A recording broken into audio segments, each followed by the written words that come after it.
My left hand, they cut it with a cutlass.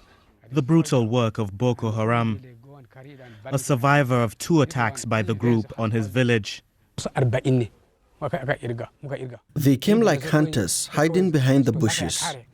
There were about 40 of them. One of them told me, "You are finished," and he cut off my hand.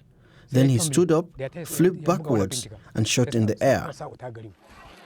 The BBC has found that Boko Haram's attacks kill more civilians than any other jihadi militant group. The hallmarks of its violence are raids, suicide bombings, and kidnappings. This woman escaped after living under Boko Haram for 2 months. I was pregnant when they abducted me. After a week, I gave birth.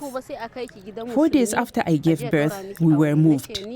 She was taken to a town at the center of what Boko Haram calls its caliphate.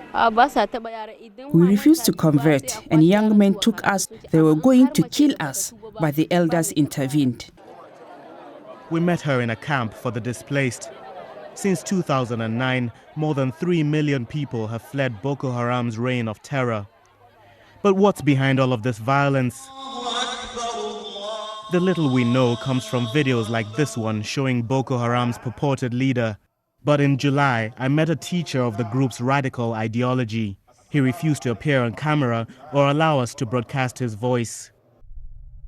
There are so many ideas in Western education that are against Islam. That is why I joined them. I want to die in that ideology. Allah says, "Fight those who are fighting you, Muslim or non-Muslim. If you are an enemy, we will come and attack." Towns like this one, further south of the violence, have seen an influx of people trying to find refuge.